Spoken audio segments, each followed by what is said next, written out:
Bonjour à tous et bienvenue dans ce cinquième cours qui est consacré à l'optimisation de code machine. Alors pour rappeler un petit peu le contexte, le compilateur est constitué de deux parties. On a dans un premier temps un front-end qui prend en entrée le code source du programme et qui le traduit en pseudocode pour une machine abstraite. Donc on a vu qu'il y avait la machine à pile ou la machine à registre. Ensuite, on a un back-end qui prend en entrée ce pseudocode et qui le traduit pour la machine cible, typiquement la machine x86 64 bits. Donc ce qu'on va voir, c'est que les schémas de traduction qui sont appliqués par le front-end sont assez naïfs et vont produire du code de très mauvaise qualité avec beaucoup de répétitions. Donc on a besoin d'appliquer ici une phase de simplification du pseudocode, de sorte que la complexité du code machine soit réduite autant que possible. Alors considérons par exemple ce petit programme, donc qui va manipuler une donnée de type complexe, donc un struct avec une partie réelle et une partie imaginaire. Et puis imaginons qu'on ait une boucle tant que ici qui réalise une accumulation sur le champ s.im. Alors, on voit que quand on applique directement le schéma de traduction dirigé par la syntaxe sur le bloc s.im reçoit s.im plus 1, on va obtenir le code suivant. On commence par générer le code qui calcule l'adresse de s.im et sa valeur, c'est le code que je fais figurer en rouge. Ensuite, on ajoute un, et enfin, on calcule l'adresse de l'accès auquel on souhaite affecter sa valeur. Donc là, naturellement, on voit que le code est extrêmement redondant puisqu'on calcule deux fois s.im. Donc la première simplification qu'on peut faire ici, c'est la factorisation du calcul de l'adresse de s.im. On peut également appliquer d'autres optimisations, comme par exemple l'élimination de copies. Par nature, les schémas de traduction privatisent à l'intérieur de temporaires certaines valeurs. Par exemple, on commence d'abord par évaluer S et puis mettre la valeur à l'intérieur d'un temporaire. Mais ici, cette valeur se trouve directement à l'intérieur d'un temporaire. Donc ici, on a une copie, on pourrait tout aussi bien remplacer T7 par T1. On peut également appliquer ce qu'on appelle de la propagation de constantes. Donc par exemple, si à l'intérieur de T1 on a une constante, on voit qu'on peut propager cette constante jusqu'à T7, et comme on sait qu'à l'intérieur de T10 on a une constante, et ben là on peut effectuer directement la soustraction. Une dernière optimisation pour terminer, l'élimination de code mort. Donc dans le cours sur les données structurées, on a vu que quand on génère le code pour avoir l'adresse de s.im, on calcule également la valeur qui est dans s.im alors qu'on n'en a pas besoin. Donc ça ici c'est du code mort, il faudra l'éliminer.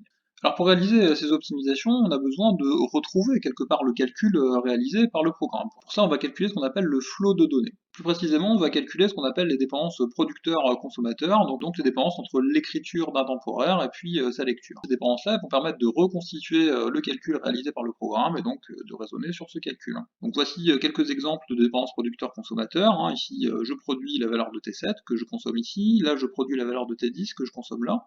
Donc ces dépendances peuvent être résumées par un graphe de dépendance, qu'on appelle également un graphe de flot de données, dont les nœuds sont les instructions de la machine à registre, présentées de manière simplifiée, évidemment. Là j'aurais pu mettre T7 reçoit T1, mais je me contente de mettre la valeur qui est affectée. Et puis quand l'instruction est une opération, je mets directement l'opérateur, donc là ici la soustraction, et puis là le load. Donc si on déroule complètement ces dépendances-là, on finit par obtenir ce graphe-là, dans lequel on voit apparaître clairement la redondance de calcul, et puis également le code mort.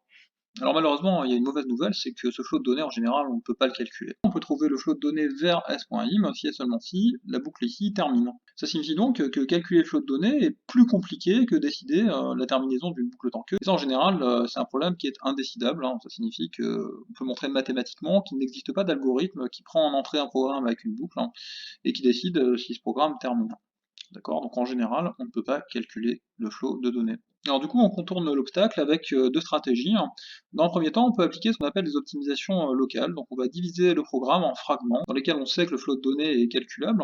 Donc ça pourrait par exemple être des parties sans boucle, et ça peut également être des parties qui manipulent des boucles pour, dont on sait qu'elles terminent. C'est typiquement ce que fait le modèle polyédrique qu'on abordera l'an prochain. Et puis on va optimiser chaque partie indépendamment. Alors le gros avantage évidemment, c'est que sur ces parties, on sait qu'on peut calculer exactement le flot de données, donc on a une connaissance exacte du calcul qui est réalisé par le programme, et les optimisations sont d'autant plus précises. Et évidemment, l'inconvénient, c'est que ces optimisations sont locales, et on sait bien que la somme des optimisations locales ne vaut pas une optimisation globale, puisqu'on n'a pas une vue d'ensemble sur le calcul réalisé par le programme. La deuxième stratégie, c'est l'optimisation globale.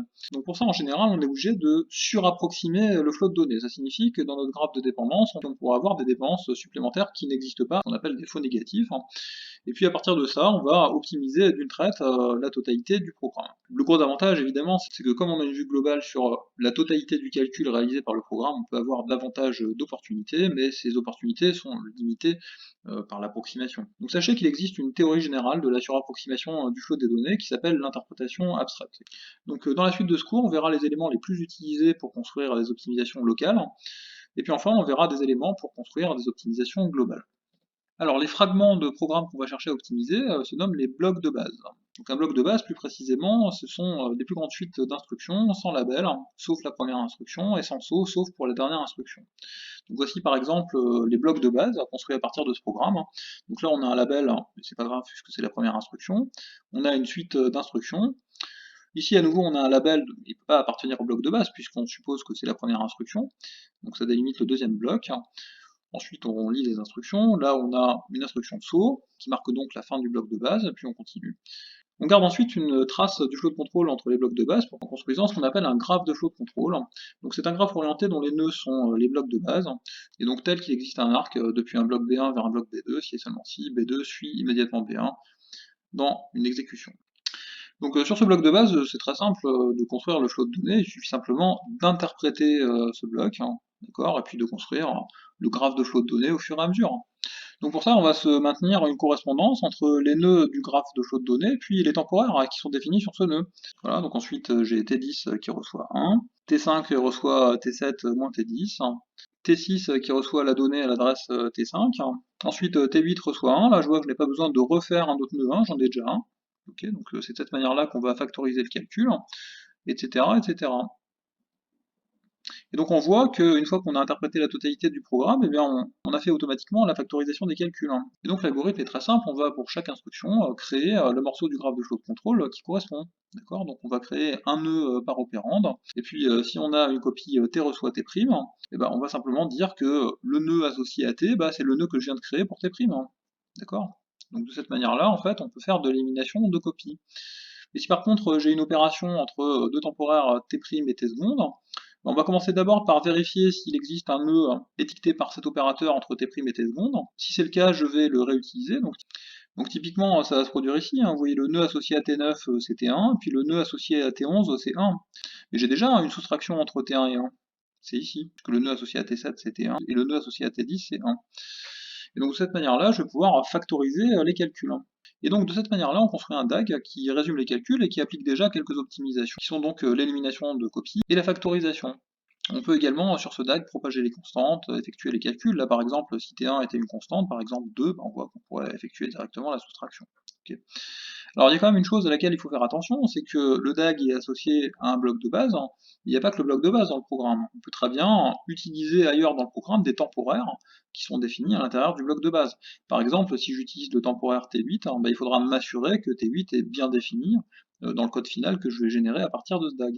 Alors, comme on l'a vu, les DAG sont un moyen très puissant pour optimiser les calculs, mais par contre, il manque le flow de données entre les accès mémoire. En particulier, si on a un programme qui affecte s.im et qui lit s.im, on n'aura pas en fait la dépendance du store de s.im vers le load de s.im. Donc ça c'est assez gênant puisqu'il manque une partie des calculs, donc on ne pourra pas effectuer toutes les optimisations et toutes les factorisations qu'on souhaite.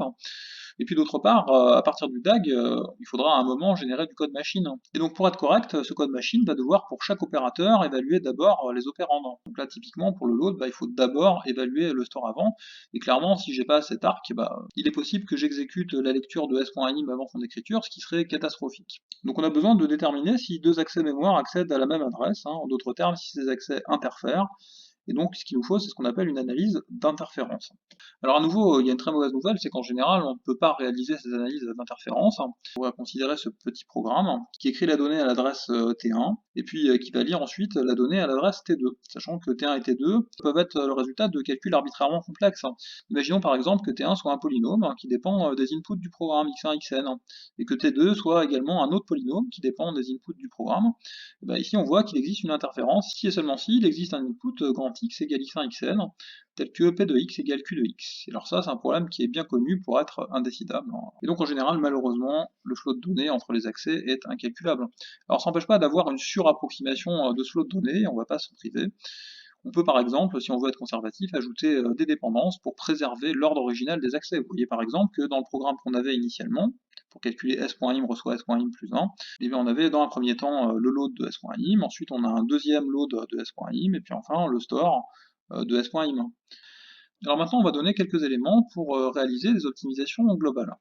Donc pour ça, on va s'intéresser dans un premier temps à ce qu'on appelle la vivacité. Ce qu'on a vu tout à l'heure, c'est que pour chaque bloc de base, on calcule un DAG qui résume son calcul, puis on peut effectuer un certain nombre d'optimisations sous réserve de maintenir les valeurs des temporaires qui sont vivants en dehors de ce bloc. D'où la question, comment fait-on pour trouver ces temporaires vivants en dehors du bloc? Donc on va dire qu'un temporaire t est vivant en un point d'exécution p du programme s'il se trouve quelque part entre la définition de t et puis son utilisation. Plus précisément, s'il existe un chemin de ce point p vers une lecture de t sans passer par une écriture du temporaire. Évidemment, on voit ici que si on a une écriture de t, eh bien, la valeur de t en p est inutile, et donc t ne serait pas vivant en p. Alors maintenant, on va considérer ce petit programme et on va se demander quels sont les temporaires qui sont vivants juste avant P2 et puis juste avant P1. Donc juste avant P2, il existe un chemin vers la lecture de T3 sans passer par une écriture. D'accord? Donc T3 est vivant avant P2. Par contre, le chemin vers la lecture de P2 passe par la définition. Par conséquent, le seul temporaire à être vivant avant P2, c'est T3. Et maintenant, concernant les temporaires qui sont vivants juste avant P1, il existe bien un chemin vers la lecture de T1 et la lecture de T2, donc on a au moins T1 et T2 qui sont vivants. Par contre, il n'existe pas de chemin vers la lecture de T3 qui ne passe pas par une écriture de T3. Par conséquent, on a juste T1 et T2 qui sont vivants avant P1. Donc si on continue à construire cette analyse de vivacité, on va tomber sur le résultat suivant. En particulier, on pourra déduire ici les temporaires qui sont vivants à l'entrée du programme, qui correspondent aux inputs du programme. Et de la même manière, si ce bloc est un bloc intermédiaire à l'intérieur du programme, on aurait un live out. Donc typiquement, imaginons qu'on ait un temporaire T5 qui soit lu après ce bloc de base et puis défini avant. Eh bien, le temporaire T5 serait vivant dans la totalité du bloc et en sortirait. Pour résumer, un temporaire est vivant juste avant un point d'exécution P du programme, si et seulement si de deux choses l'une, soit le temporaire est lu par ce point d'exécution du programme, ou bien il est vivant juste après le point d'exécution P, et puis il n'est pas défini par P. Donc là, typiquement, si P c'est ce point-là d'exécution, on voit qu'ici il n'y a pas de temporaires qui sont lus, par conséquent on est uniquement dans ce cas-là, et donc on va simplement collecter les temporaires qui sont vivants juste après P, c'est-à-dire T1 et T2, et qui ne sont pas définis par P. Donc on va exclure T2, et au final, on aura simplement T1. Alors maintenant, comme on souhaite avoir une analyse globale qui opère sur le graphe de flow control, on a besoin de comprendre ce qui se passe sur les points de jonction. Alors on va considérer ce point P, et on va se demander quels sont les temporaires qui sont vivants juste après P. Sachant qu'au début du bloc de gauche, on a T1, qui est vivant, et au début du bloc de droite, on a T2 qui est vivant. Alors vous voyez, c'est là que l'analyse va être conservative, parce que si on est certain que C est toujours vrai, on prend uniquement cette branche-là, et finalement c'est uniquement T1 qui va être vivant juste après P. Étant donné qu'on ne peut pas prédire quelle branche va être prise, on va prendre par défaut la totalité des temporaires qui sont vivants au début de chaque branche. Donc on va maintenant formaliser tout cela. Donc pour chaque point d'exécution du programme, on va définir un in de P qui va correspondre aux temporaires qui sont vivants juste avant, et puis out de P, l'ensemble des temporaires qui sont vivants juste après. Donc pour ça, on a besoin de définir les temporaires qui sont lus par P, on appelle ça gène de P, ça génère en fait des temporaires. Et puis donc le temporaire écrit par P qu'il faudra donc soustraire, d'où le nom kill de P. Donc si on reprend ce qu'on a dit, le temporaire est vivant juste avant P, si et seulement si, soit il est lu par P, d'accord, ou bien il est vivant juste après P et il n'est pas redéfini par P. Et maintenant le point de jonction, un temporaire est vivant juste après P, donc out de P, s'il est vivant juste avant l'un des successeurs de P. Donc étant donné un point de contrôle, je vais prendre la totalité de ses successeurs, je vais prendre tous les temporaires qui sont vivants à l'entrée de ses successeurs, donc in, et puis ça me donnera le out du point de contrôle que je cherche. Donc une fois qu'on a écrit ça, on a ce qu'on appelle des équations de flot de données.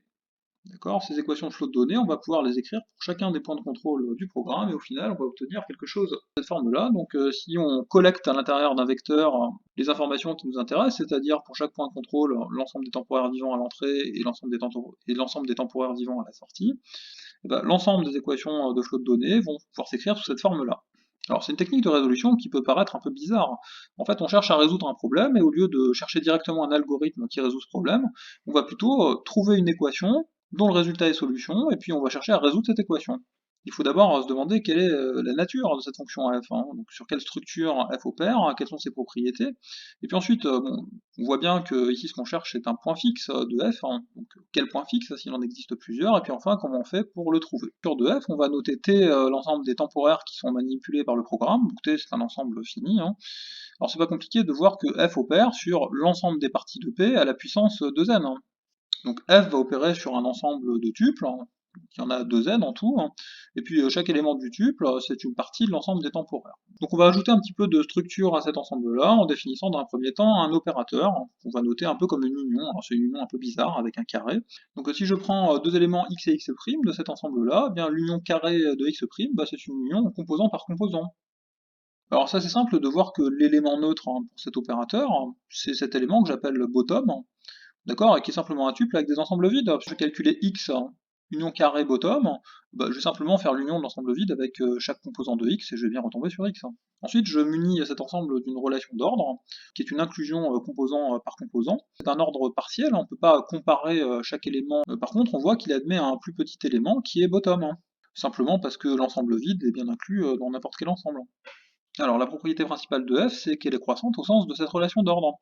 On va le démontrer. On va considérer deux éléments, x et x' de l'ensemble de départ, qui vérifient x plus petit que x'. Donc ça signifie que chaque composant de x est inclus dans le composant correspondant de x'. In de P1 est inclus dans in' de P1, out de P1 est inclus dans out' de P1, etc. etc. Et donc ce qu'on va chercher à montrer, c'est que f de x est plus petit que f de x'.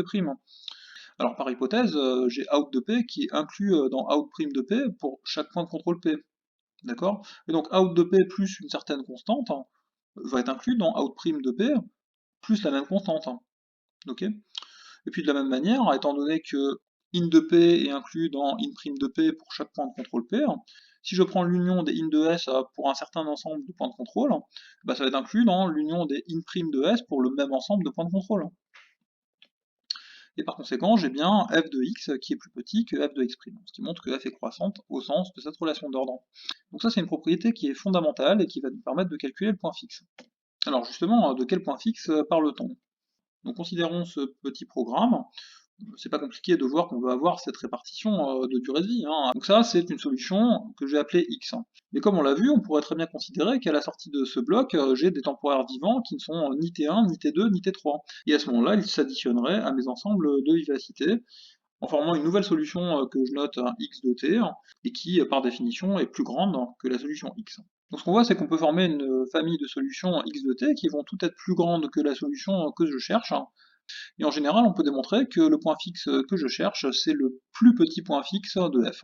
Alors justement, comment fait-on pour trouver ce plus petit point fixe?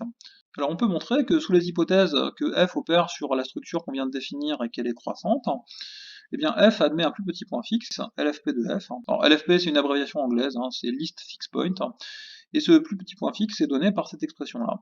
C'est la limite d'une suite. Vous allez voir, c'est pas très compliqué. La première chose à montrer, c'est que ça a bien un sens d'écrire ça, c'est-à-dire que cette limite-là existe.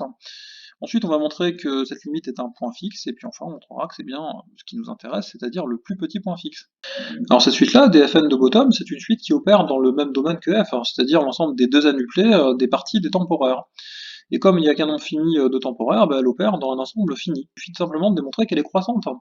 Et donc non seulement on aura montré la convergence de la suite, c'est-à-dire le fait que sa limite existe, mais on aura en plus montré que cette limite peut être atteinte après un nombre fini d'étapes. Et donc ça nous donnera un algorithme pour calculer la limite qui nous intéresse, c'est-à-dire le point fixe de f.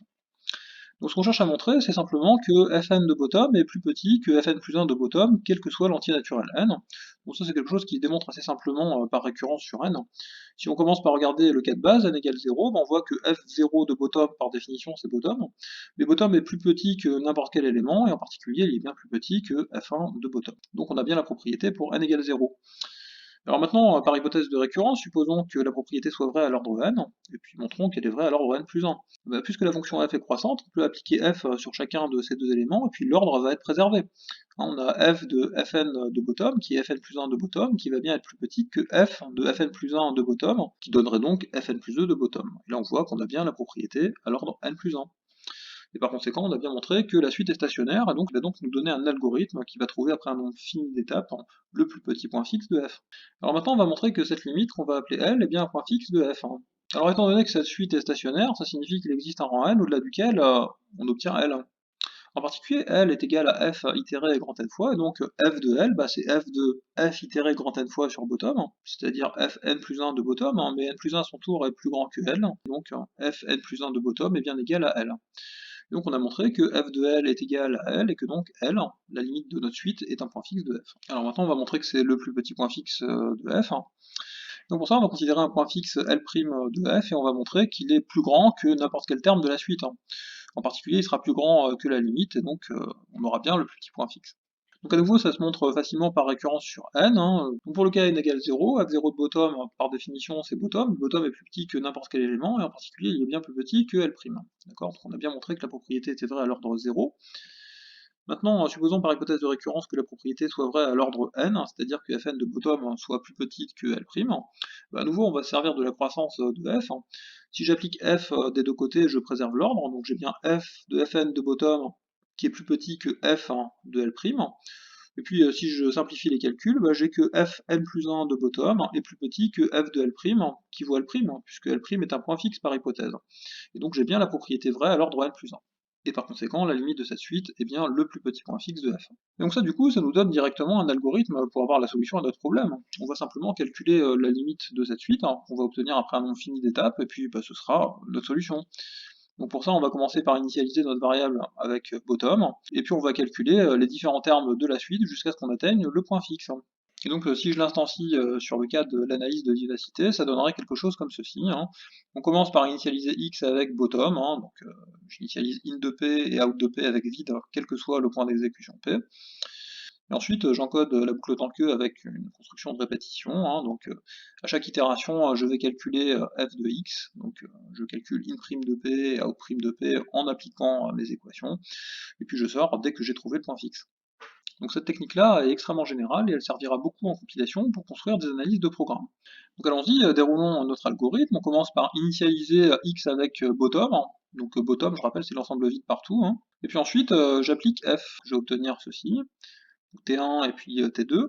Et je continue en appliquant f une deuxième fois, ce qui a pour effet de propager t1 et t2 dans ce bloc de base, etc., etc. Et après 4 itérations, on voit qu'on a trouvé un point fixe, et ça correspond bien aux informations de vivacité qu'on cherchait à calculer. Donc on va appliquer maintenant cette technique pour construire une optimisation élémentaire. Pour ça, on va considérer cette fonction f qui prend en paramètre un tableau tab, et qui va commencer par calculer l'adresse de table de 1, ici, et ensuite, à l'intérieur d'une boucle do while, on recalcule à chaque fois l'adresse de table de 1.